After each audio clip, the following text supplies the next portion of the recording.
Good evening. Welcome to the Athens-Clarke County Monthly Agenda Setting Meeting.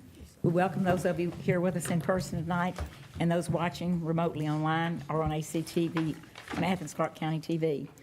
If you'd like an agenda, they're on the table just to the right and just outside the doors and to the right. And if you'd like to get one online, you can get an agenda at athensclarkecounty.com. No final action will be taken on agenda items tonight. Items discussed will move to our business meeting on October 3rd for final consideration and vote. Please, if you have a cell phone tonight or any other electronic device, turn it off or to silent. If you have handouts that you'd like to share with us, if you'll give them to Mr. Berryman, he will make sure we get them. And the rules of the commission allow 3 minutes for any citizen to address the mayor and commission. There's a timing clock on Ms. Spratlin's desk, which will be green when you start. It will turn yellow at 2.5 minutes. And please have your remarks finished before it gets to that 3-minute red light so that I won't need to interrupt you. There'll be 2 opportunities tonight for citizen input. The first is on our consent agenda, which are items 1 through 8. The second are old, new, and business, 9 through 17. We don't take public input on the Planning Commission recommendations at our agenda setting session. A public hearing on these items will be held prior to our business meeting on October 3rd. We will have an executive session immediately following our agenda setting session, and the purpose of that meeting is for an attorney-client conference to discuss threatened or pending litigation. Ms. Spratlin, would you call the roll for that meeting, please? Dickerson? Here. Sams? Here. Link? Here. Wright? Here. Daly? Present. Neesmith? Present. Bell? Here. Harrod? Present. Gertz? Here. And Hamby. Here. Thank you. Do I have a motion to enter executive session? So moved. I second. Motion second. All in favor? Aye. Any opposed? Okay. Do I have a motion to adjourn to go into our... So moved. Thank you. Have motion second. All in favor? Aye. Any opposed?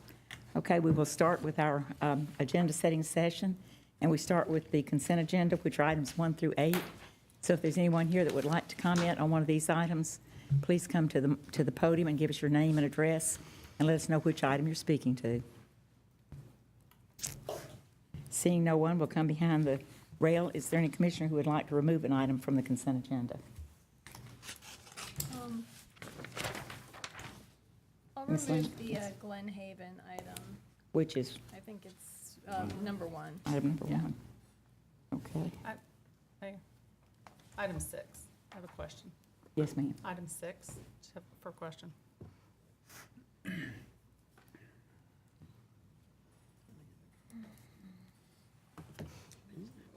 Anybody else? Okay, we will move on to our old and new business, which are items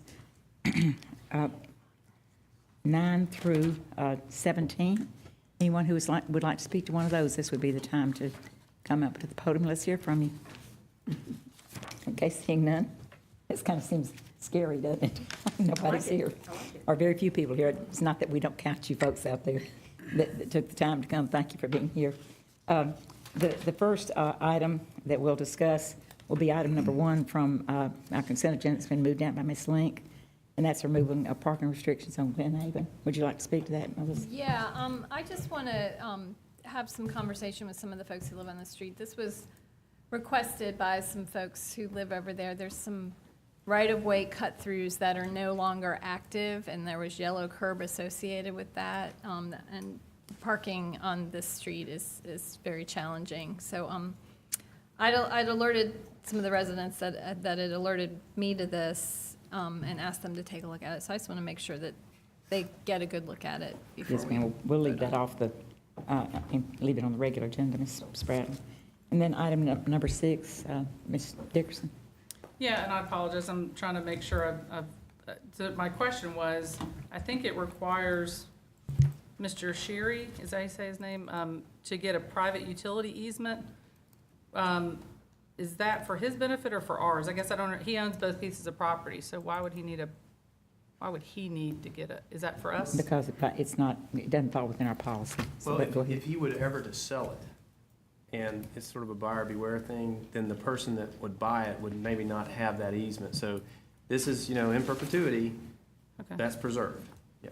Okay, all right, that's it, thank you. I'm good with it You going just leave back. it on That's there? Yeah, Okay. thanks. And the next item is number 9, and we've got that on a hold agenda. Would anybody like to discuss that one? It'll go on the agenda for next meeting. And that's the Carter study. Okay. We're gonna have a meeting tomorrow morning for us to discuss that, so it'll probably move forward, but we'll leave it on discussion. Yeah, great. And we're going to have people from both of those Carters working with us. I think you're coming, aren't you, Mr. Neesmith? Okay. And item number 11 is the rehabilitation of and replacement of water lines. Any discussion? Okay. Let's put it on consent, Jean. Thank you. And PT, you're doing a good job. Rehab and replace sanitary sewers, which is item number 10. Mayor, I have a question.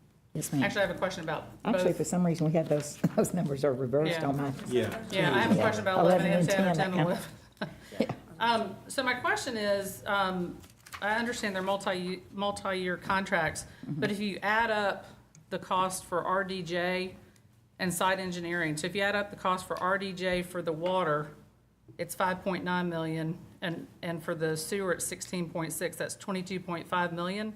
And if you add up site engineering for the water, it's 7.9 million for the water and 19.7 for the sewer, that's 27.6. That's about a $5 million difference. Why would we not just select one contractor to do both of those? I'll have to let our manager be Yes. that one. Well, it's good to have 2 or 3 on-call contractors because, again, these are unit prices. They will, they will submit another price when we come forward with a job, okay? And it could be that amount or less, it depends. So we have some competition between 2. One of the on-calls could be busy at that time and could not handle the job, and it may be something that we need to do. So there's some competition element there, and there's some capacity element there. It's the reason why we take 2.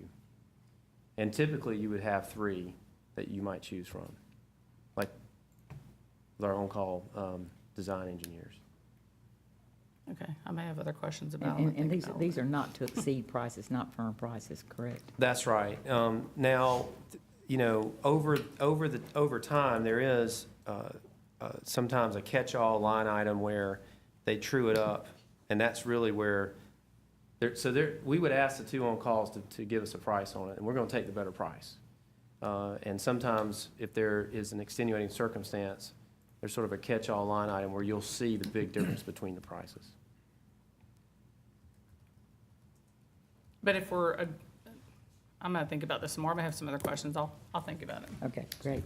And Sharon, if you have some questions that you can get answered in between, Sure. and if there's anything the rest of us need to know, I know you'll share it with us. And let me Yes, add this too, and what I can do, I know it's a little confusing. I've had several meetings on this, so y'all, we need to give you all the benefit and give you a further explanation about how that whole bidding process works. I will say that, you know, these folks are the on-calls are gonna supplement our work crews who are pretty much scheduled out for the next 9 to 12 months on these smaller projects. And so we have a lot of work to do, so we'll probably work in both on-calls concurrently with our staff as well. Great, thank you. And Madam Mayor? Yes, ma'am. I Ann, actually had yes. a question. I'm Sure, sorry. I I'm meant to sorry, I ask didn't this see you. Yeah. earlier on, and I thought it was down the agenda. I'd like to go back to, I have a question about item number 8. Sure. This is Barnett, Shoals, Whitehall. Yeah, I Road. thought it was a little bit further down in the agenda, and I just looked and it's That's all not. right, go ahead. So this, Mr. Manager, so this is about relocating some Georgia power poles Yes, out on the intersection of Barnett Shoals and Whitehall Road. Yes, sir. And I guess my question is there any opportunity to bury these lines rather than simply relocating them? We Given can ask that. especially since we've just gone through a storm where a lot of people lost power because power lines are not buried. We can ask that question, Commissioner. Okay, thank you. I do know that, you know, typically burying power lines is preferable to folks like us because of the dangers of them coming down, aesthetics and things like that. I know, having gone through this and asked that question on other projects, you know, why can't we bury the power lines? It's just more of a maintenance issue for them long term. But we'll certainly ask in this Okay. case. Well, I know the argument always comes back is it's more expensive, but, you know, it's something aesthetically and safety-wise and not inconveniencing people having power go out. I'd like to see more utility lines buried rather than strung between telegraph poles, if we Okay. can. We'll try to get a quick understanding of the costs associated with that and give you that differential. Thank you. Sorry I missed that earlier. No problem whatsoever. Item number 12, yes, Put that on discussion. On discussion. excuse me. Which- I think that needs to be on discussion, yes, ma'am. And item number 12 is the video conferencing and this information display for the jail and courthouse vendor selection. Any discussion on this one? Okay, y'all want to put it on consent? Yeah, Okay. that was a good one for. Number 13, park facilities improvements, parking lot expansion. This is for the WOW Playground. Any discussion on this? Yes, ma'am. I wanted to thank the agenda for having other references to, it sounds like that one SPLOST category, and it looked like we got to learn the types of things that different parks are getting. I kind of would like a picture. I was thinking there might be a diagram that could go with that so we could get an idea of how this is getting laid in there. And we're sure it can't be done cheaper. Okay. Yes, and most of the costs, the increase in cost, I should say, has to do with stormwater. It got to where we needed to have some more stormwater accommodations, and that drove the price further than we originally thought. And you also had mentioned that you guys have increased the signage to educate and inform people about the parking that's over there by the skate park. Is that showing to be beneficial? Did they notice, are they noticing more parking on that other side? No? Not really. Okay. Let's do for the wall. As we said earlier, people like to park very close to the trails they're going to walk on. Yeah. So, yeah. Do you want to leave that one off, or? I'd be fine with it going on Okay, it's consent. going to consent, Jean. 14, fire engine and ladder truck purchase. Any discussion on this one? Consent? It's got more details to come into it, or my version of it. had Well, To be determined stuff in it. Do I have the right version? I thought I had the full version. Oh, the bid's got to be open still. So Okay, we better so- leave so- that off consent. Can that one go in consent, or does that stay off, Jean? It stays off. Yeah, okay. Okay. Okay, the boards and authorities and commissions. And this is Mr. Harrod's committee. Would you like to discuss this for us, Andy? Sure. I think it's pretty straightforward. So basically, the Government Operations Committee was tasked with looking at the way in which we do interviews for boards, authorities, and commissions. And we met, and we're trying to find an efficient way of doing this that gives citizens an opportunity to serve, but also is respectful of everybody's time, especially our staff's time, and other people who may have to wait a long time for an interview. So we are recommending the recommendations in the report that you see in front of you, which is basically that after we've advertised for various different positions, that Clerk Spratlin will do a first cut just to make sure that all of the applications fulfill all of the requirements with regards to voter registration status, residency, those kinds of things. And sometimes that's not entirely the case, but she will keep those applications out of the packet that comes to us. And then the recommendation of the Government Operations Committee is that every commissioner will have an opportunity to go through the packet of all of the qualified applicants for each post, rank their top 5 applicants, and those 5, whoever emerges as the top 5 applicants amongst the commission as a whole will be invited to interview for a position on a board, authority, and commission. Thank y'all for a And- good job. And in most cases, that's really not going to change anything at all, because in most cases, we don't have 5 applicants, but in some, we may have Occasionally 15 or that 20 does. applicants in the past for a single position. So we just figured that this was a more efficient manner of doing things. Well, thank y'all for taking the time to do that, because it looks like it'll be a good system. I'm looking forward to it. We Want to hope leave so. that on consent, or you want? Consent. Okay. Consent, Jean? We'll have a short agenda at this meeting. 16 is the execution of memorandum, can't get my mouth work, Memorandum of Understanding with Mobilite, and we have it only by title in here. Would anybody like to discuss this, or does anybody have any questions? Mr. Harrod? Thank you, Madam Mayor. I think we talked about this at a work session last night. I think in general that this is really good for our community, but as I mentioned last night, I would really like to see some effort made to bringing some of this technology to the outskirts of the county.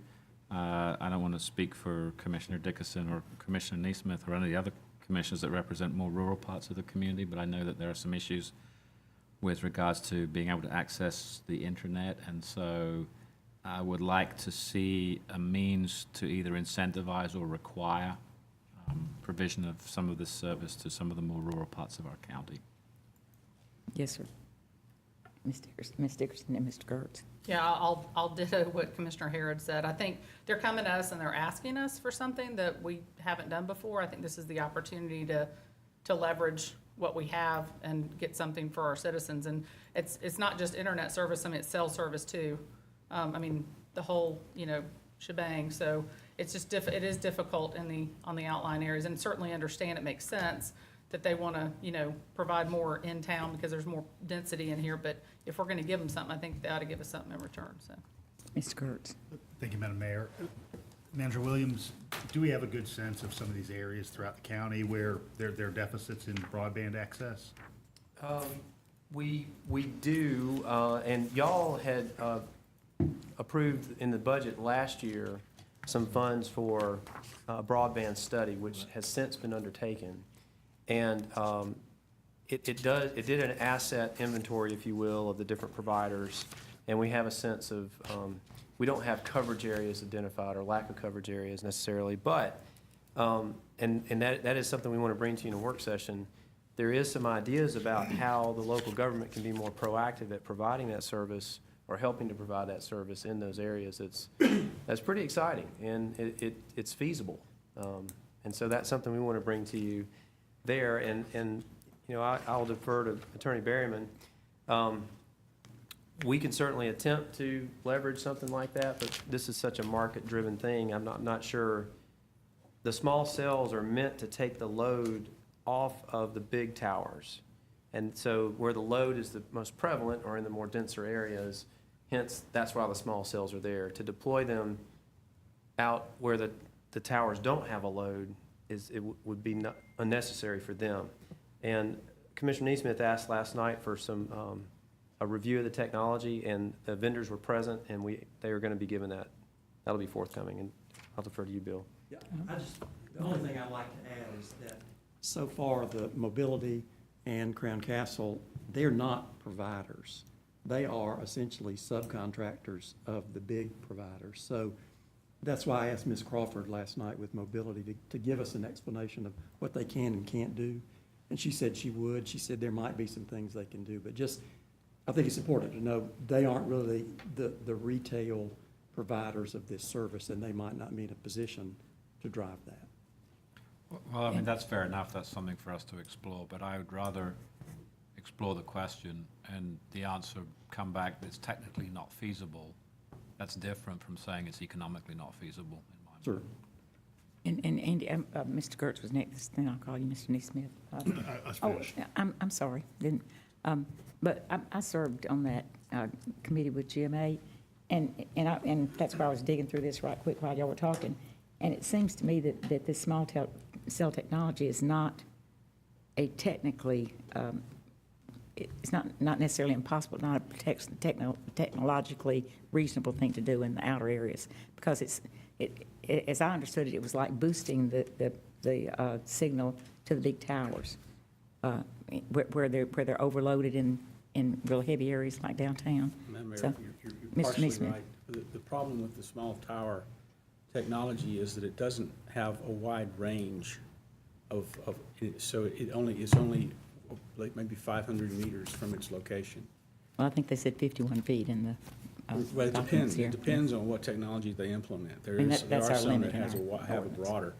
So it's a lot of discussion with the vendor would have to go on before we even take this very far as to whether or not the technology is appropriate for the rural or suburban areas, because it is meant really to be on highways and around neighborhoods. And your car, your house could be within the range of several of those small towers. So it may not be appropriate to, it may not solve the problem we want. I'm not saying it won't, but we need to just explore that more. Thank you. And evidently, that's what we'll do with this money that we've set aside. Thank you, Yes, sir. Madam Mayor. Mr. I have a large percentage of my district is very rural too. And I'm glad we're discussing this. I'm glad that Andy is bringing up the question and wanting us to pursue it. Because we do need to. From what I understand though, but probably not the best, this technology won't work real well out in the rural areas, as Jerry was saying, but I'm glad we're thinking about it, and I do want us to push any chance we get to improve internet service out in the rural areas, and I know staff is thinking about it, but I just want to throw my 2 cents in there. Yes, anytime we can, let's pursue it, please. Well, I've thought of broadband is the next, like the U.S. highway system. You know, this is just as important to development for the country. Absolutely. Mr. Well, Neesmith? there's another opportunity we should explore, and that is providing this technology around some of our neighborhoods that don't have broadband, especially, you know, where the school children are and they can't get on broadband. We might want to explore that around, you know, some of our public housing and Section 8 housing and poorer neighborhoods. This would be the solution for that. Great. Anybody else? I think we need to leave this one on discussion. The item number 17 is our last item on our old and new business, and that's the amendment to the alcoholic beverage ordinance to accommodate New Year's Eve falling on Sunday. Anyone want to discuss this? I thought you might. find myself Right. very interested in this one. And what I wanted to discuss was that I thought that we were going to resolve the closing at midnight on the Sunday every year that we pick. And this solution is really addressing for only when it's New Year's Eve. So let's say one year it's St. Patty's Day. Wouldn't we want on that St. Patty's Day Sunday? We'll So, have to deal with those separately if we're going to choose each year. well, I guess what I was getting at is, and Attorney Berryman, you might be able to answer this, so it's the second page of this agenda item, where it says, when such designated Sundays are New Year's Eve, wouldn't it just say, on the annually designated Sunday, the alcohol beverages shall be authorized to sell, offer, serve, or permit the consumption of alcohol beverages between 12 a.m., midnight, and 2:30 a.m. the following Monday? I don't understand, because it seems like every year we pick the Sunday, we would have to modify this. Yeah, I understand So what you're saying. can we but make it more generic? I think you're right. My direction was to do it New Year's. So Okay. that's what I did, but I can bring you a commission-defined option for the voting meeting that would do that. How, does anybody else No, Anybody see have a that the problem same with way I I do? agree. I think the direction was to deal with this New Year's Eve, not all New Year's Eves. Well, on New Year's Eve, well, I think what you said Oh, was that if they fall were on Sunday. designated each year. But we would have had to yeah, we're going designate. to designate it every year. This year, we're designating New Year's Eve. Next year, we'll designate something else. So I don't see the sense, Jared's birthday. You know, so, it'd be good if this had the language that allowed us to designate it each year, and then we'll go designate New Year's Eve. Yeah. And that's I what really Mr. thought that was done, by the way. I was surprised to see this. That's what Mr. Berryman's going to take care of for us with the commission find option. Thank you. Thank you, guys. And So that'll just stay on to, just discussion. to let you know, that came out of LRC on this was that, so right now, the people who have this kind of license and they have the paperwork to renew it for next year, they already have the ballot that went out with it to have their say on what the next year is going to be. Yeah. So it is going to be picked every year, and if it comes forward more generically, then we don't have to redo this every year. Mr. Do I need Griffin, to would talk to you after this? Come about forward and this? help us. That was a good catch, Alice. You're welcome.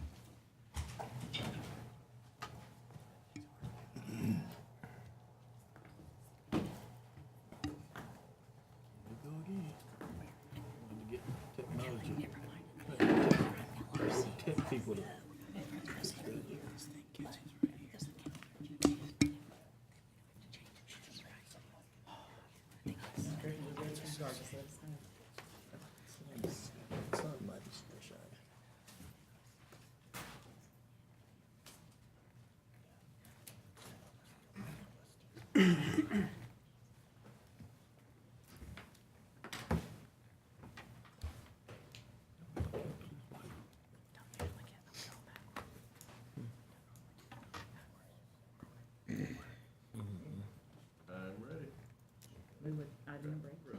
Okay. Two for you this evening, hopefully a little less complicated than some of our recent ones that we've looked at. First item is a request, it's a type 1 request, so we'll need to change future development if approved and zoning from quarter business to traditional neighborhood and from commercial general to RS8. 3 existing parcels within the Enclave subdivision, which was created and platted back in '06. One owner of 3 properties wanting to combine those properties for purposes of building one house.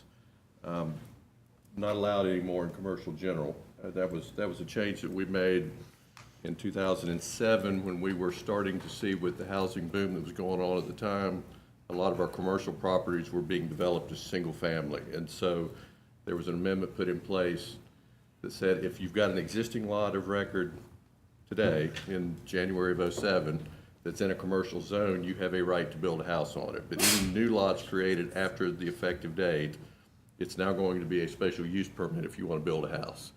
And so the owner of this property, he had 2 options. He could have either asked for a special use in commercial general, which would have required a binding site plan at this point, or simply request to rezone the 3 lots to single family, which is all around them in the adjacent Putter subdivision for the same ultimate purpose, which is to build one house on what will become one lot once it's platted.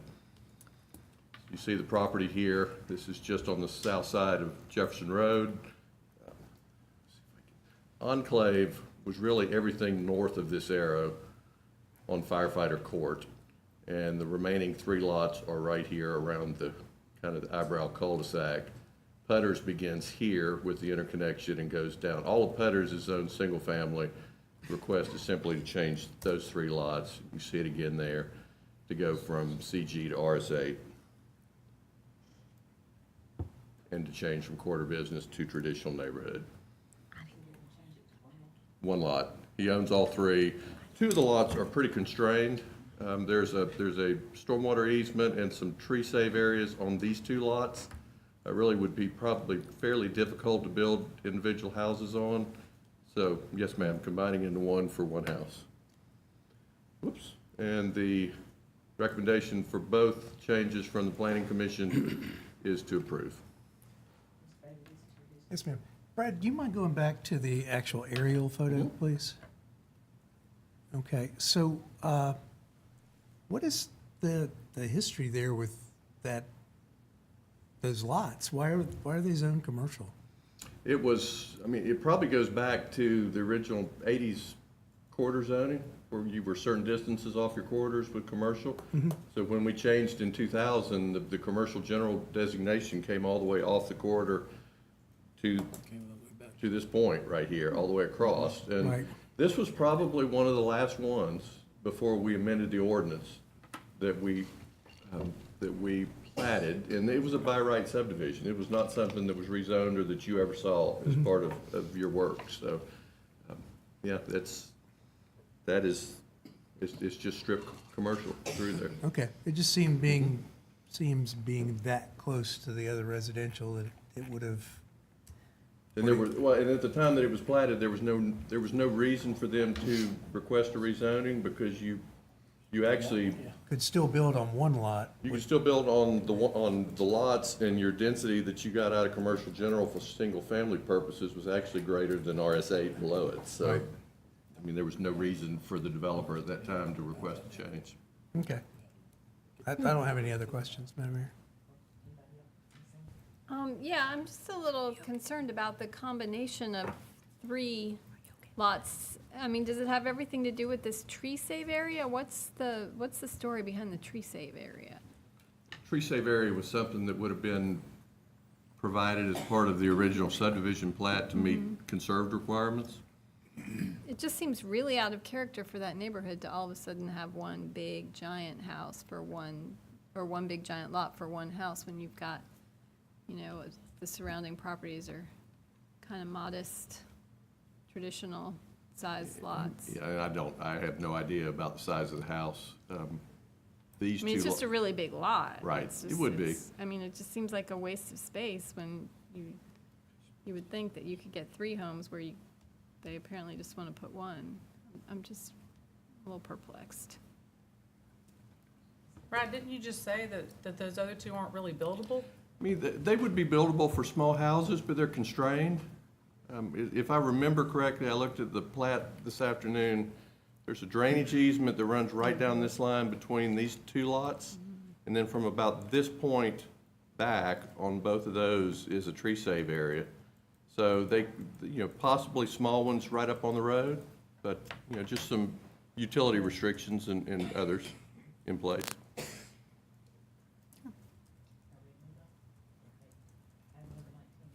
Okay.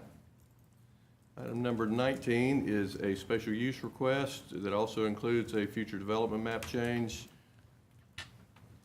One existing parcel of 1 acre in size is for an individual personal care home. The requested change in future development is from rural residential to traditional neighborhood, and the special use permit in the RS8 RM limited zoning classification and district, and with all special use, if approved, binding plan and report. No proposed changes here. This is the lot, it's in the Ramble Hills subdivision. Prior to comprehensive rezoning back in 2000, Ramble Hills was large. It was a mix of single-family and duplex units. It still is, which was why it obtained the RM limited designation over the top of what became RS8. So it would have probably been RG 15 pre-2000, which was a general residential district. The future development map picked up a rural residential classification given its location. That is really the only zoning district that is compatible with rural residential is agricultural. This is zoned RS8. It's a pretty big change, and it looks pretty odd when you get there and look at, you know, changing from rural residential to 1 lot of traditional neighborhood, but it is traditional neighborhood across the street. And this is an area from a staff standpoint that we've already identified as part of our upcoming future development map amendments with the comp plan that probably needs to be converted to traditional neighborhood anyway. So we felt like it was an appropriate change. There's the property from the air, existing single-family residence, individual personal care, no proposed changes other than a condition that their driveway apron needs to be brought in compliance with current standards as part of the change of use, if approved. So the Planning Commission recommendations were to approve both the future development and zoning. Yes, so they're gonna have to bring their driveway up to standard, because right now it's mud. Just within the right-of-way, yes, is the Just only within the requirement. right-of-way. So they're gonna have a personal care home with a mud driveway. Are there any standards about that? Once you get on property, there's really no specific requirements for it. I mean, it could be conditioned, that the driveway, as part of an approval, it could be added as a condition. I see. Okay.